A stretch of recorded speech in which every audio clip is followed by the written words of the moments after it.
So the land acquisition loan is only applicable if you have selected yes over here. If you selected no, then this section is not applicable. But if you selected yes over here, then you have certain assumptions, which basically means that you'll be settling on the land and there is going to be a gap between you settling on the land or you closing the land acquisition sale purchase and starting construction, and that's the period you usually use to get a permit. So that's what this section relates to. And when you buy the land, it's usually a retail loan and is considered, unless it's a land subdivision and you bought a land with no house on it, that's when it'll be considered a different kind of loan, but you can account for it separately. And you can allow what is going to be the LTC for that loan, what interest is going to be, whether or not that interest is going to be fixed or variable. So if you select variable, you'll see a section opens up here, press save and refresh, and it'll tell you what each line item is and what you need to put in for the interest rate. Now, variable is super easy. We've done it monthly. But what you have to worry about is you can, so that you can change it every month. But if the entire first 6 months is 4%, then you have to have 4% in each of the section. If you forget to put a value in any one of these cells, it will default back to the 6.5% value right here that we have as a default. So if I want to say, okay, this is going to be a variable interest loan, I will start at 6.5%, but I'm anticipating that after 3 months it might be 6.6%, and then the following month could go to 6.85%. And this is because just after post-pandemic, we've had a lot of interest rate rises because of inflation and so on, and that should be an option for people to do that. Over here, you've got years, which is, you'll be able to see that when you start off, that's 12 months after you've started, and then after that, you'll see it'll go on for this. This will only populate for the number of months that you have opted and specified that that's what the construction loan is. It'll go on for 14 months. And if during that period you expect that'll be fine. So if you're entering these values and you say, oh, I forgot to enter in one of them, and next interest rate will be 7%, for that month, the interest rate will be calculated based on an annual interest rate of 6.5%, because you have 6.5 here.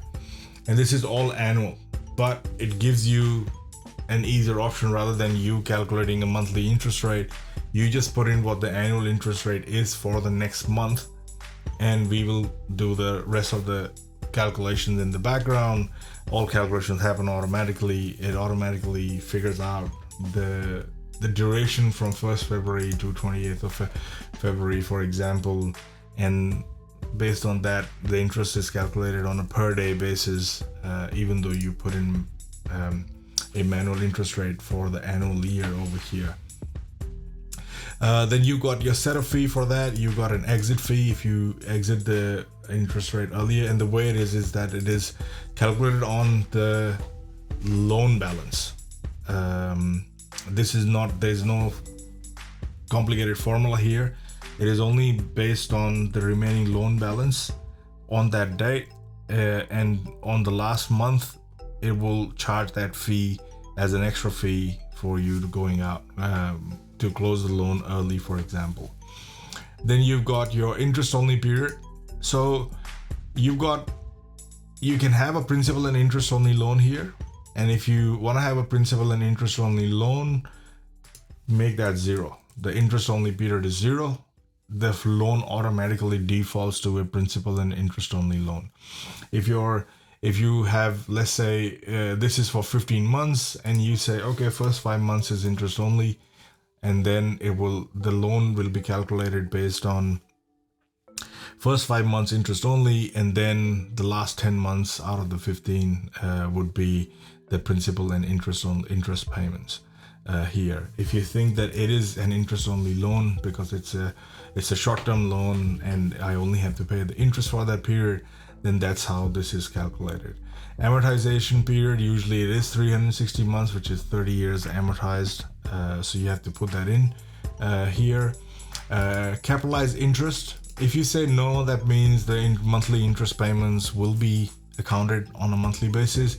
If you say capitalized, that means what will happen is that your interest will keep accruing. That means you will not have to come up with that money in the months that go in, but you'll have to come up for the entire month for the interest for the entire period on the day when you close it, which is going to be either the day when the construction loan is paying it off or when this duration ends. I've said yes, and that's why it's picked up. It automatically changes its value to 15. But if I was to put it no, then it'll go back to 14 because then it's running manually. But I always do that here because logically, construction loans are usually funded. It's a different kind of loan funded by usually sometimes even a different lender. And when that happens, whoever comes in pays out the construction loan, or the lender will force you to pay out the land acquisition loan at that stage, and so on. All the other options here, loan payoff amount, it'll give you a payoff amount here calculated, come up with the value here.